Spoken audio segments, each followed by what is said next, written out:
नमस्कार, मी श्रीकांत उमरीकर. आपण पाहतात ॲनलायझर. लाईक करा, शेअर करा, सबस्क्राईब करा. ॲनलायझरचं ॲप डाउनलोड करा.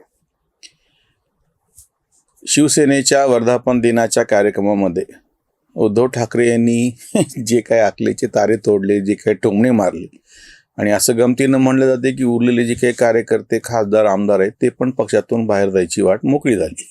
म्हणजे जे काही आधी गेले ते तर सोडून द्या, आत्ता गेले तेही सोडून द्या, पण जे काही उरलेले आहेत त्यांनी पण लवकरात लवकर बाहेर कसं जावं याची सगळी योजना स्वतः उद्धव ठाकरेंनी करून ठेवली.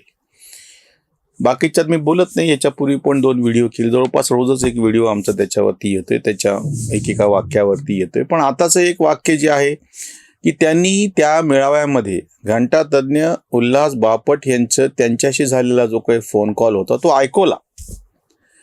2/3 म्हणजे 2/3 फुटतात आणि त्याच्यासाठीचं काय तरतूद आहे 10व्या परिशिष्टामध्ये की पक्षानं निर्णय घ्यायचा मर्जरचा, आणि त्याला जर 2/3 पाठिंबा असेल तर ते ओके असेल वगैरे वगैरे. अकलेचे तारे त्यांनी तोडले, ह्यांनी ते सगळ्यांना ऐकून ह्यांनी तोडले.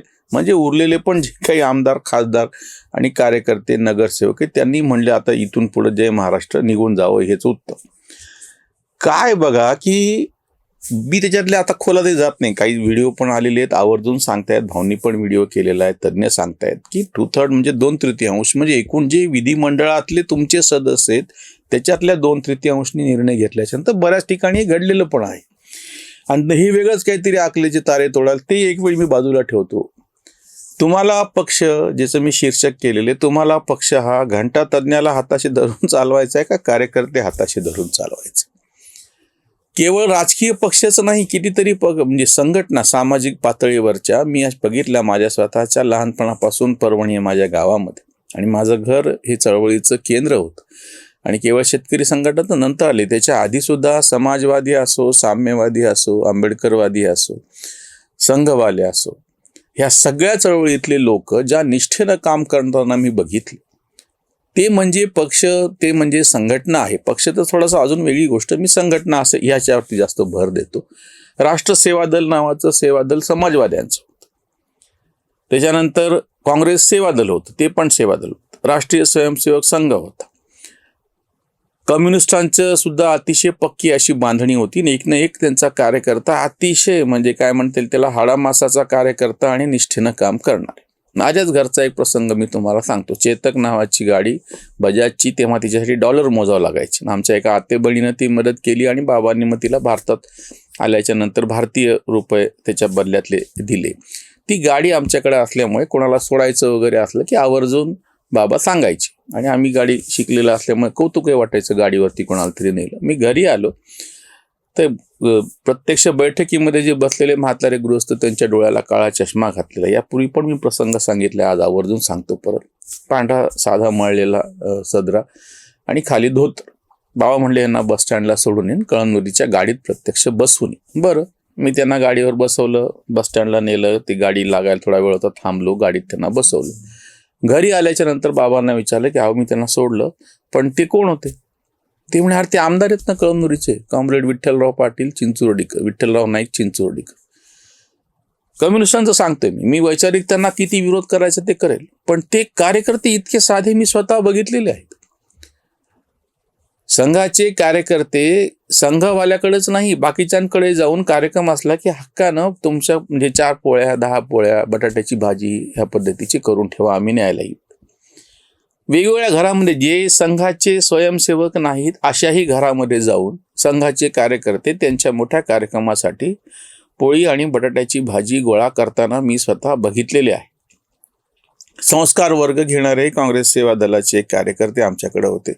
त्यांच्या पत्नी ह्या आवर्जून सगळे आजूबाजूची मुलं गोळा करून अंगणामध्ये बसवून संध्याकाळी त्यांच्यासाठी शुभंकरोती संस्कार वर्ग घ्यायचे. ते काँग्रेसवालं घराणं होतं.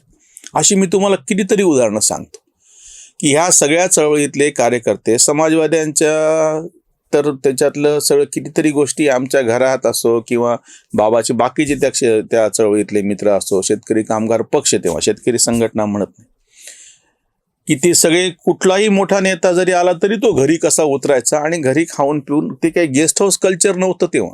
हे सगळ्या पक्षातलं मी बघितलं. शेतकरी संघटना तर 1983च्या नंतरची गोष्ट. मी माझ्या घरात 12-13 वर्षाच्या असल्याच्या नंतर शेतकरी संघटना आली, पण त्याच्या आधीची जी सगळी बाकीच्या चळवळीतले ते म्हणजे त्याच्यामुळे एखादी संघटना उभी राहते, सामाजिक कार्य उभं राहतं, त्याच्या पाठीशी निष्ठावंतपणे झटणारे कार्यकर्ते.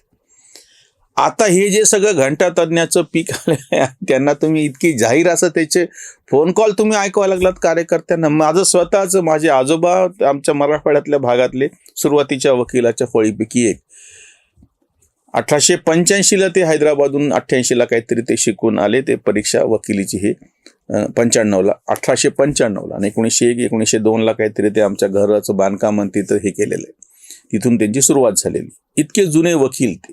माझे मोठे काका वकील होते, वडील वकील आहेत, माझा मुलगा वकील आहे, तरीही माझ्या घरामध्ये कुठल्याही पक्ष संघटनेचे कार्यकर्ते त्यांच्या पक्ष संघटनेतल्या कायदेशीर सल्ल्यासाठी आलेलं मला आठवत.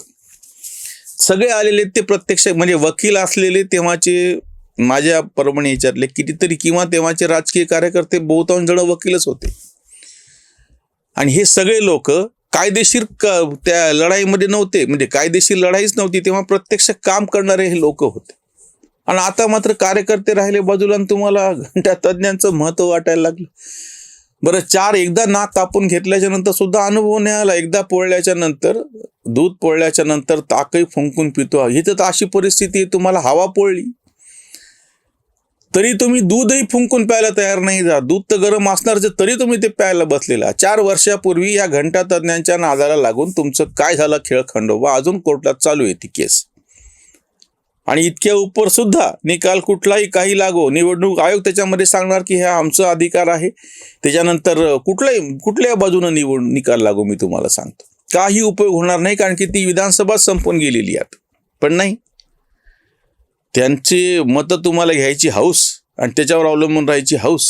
प्रत्यक्षामध्ये कार्यकर्ता निघून गेला. एक अतिशय गंभीर प्रश्न सगळ्यांनी मिळून, जे कोणी सगळे आत्ताचे शिवबाठाचे समर्थक असतील त्या सगळ्यांनी ठामपणे विचारायची गरज आहे उद्धव ठाकरेंना, की जेव्हा शिवसेना होती तेव्हा ती फुटली, बापाचा पक्ष चोरला, चिन्ह चोरलं, बाप चोरला, सगळं रडगाणं तुम्ही केलं.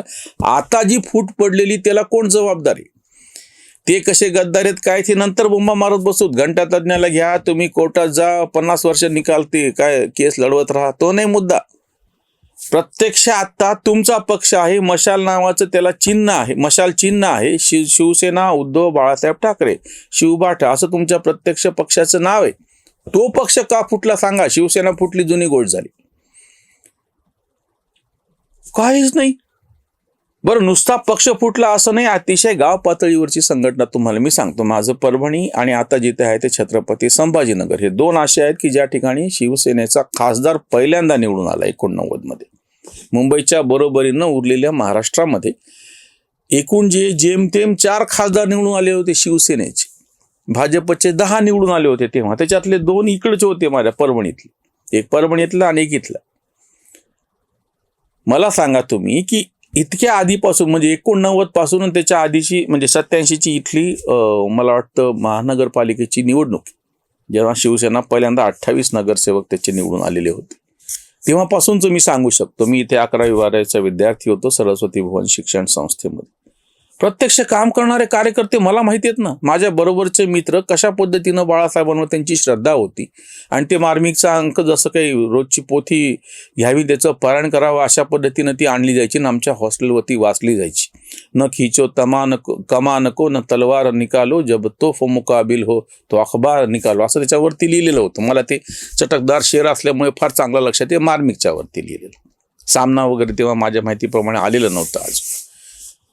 त्या आठवड्याच्या मार्मिकसाठी जाऊन तिथं बस स्टँडवरती मिळायचा, रात्रीची गोष्ट आहे, शनिवारी रात्री जायचं आणि ते सामनाचा आपला मार्मिकचा अंक घ्यायचा. एवढ्या पद्धतीनं काम करणारे कार्यकर्ते मी स्वतः बघितले, शिवसेनेतले बघितलेत. काँग्रेस सेवा दल तर माझ्या प्रत्यक्ष घरात असल्यामुळे ते मला माहिती आहे. राष्ट्र सेवा दल पण माझ्या घरात आहेत. म्हणजे काका, माझी आजी काँग्रेसवाले होते आणि बाबा डाव्या चळवळीतले होते. संघवाले मला माहिती आहेत. त्याच्यानंतर मी म्हटलं ना, आंबेडकरवादी, साम्यवादी, हे सगळ्या चळवळीतले कार्यकर्ते आणि ते त्यांचं बलस्थान होतं. राजकीय यश अपयश ही वेगळी गोष्ट होती, पण ते सगळं बाजूला राहिलं. आणि आता तुमचं सगळं काहीतरी हे कायदेशीर सल्लान वगैरे चाललंय, ते जाहीर तुमच्या सभेमध्ये तुम्ही त्यांचे रेकॉर्डिंग ऐकवा लागलात.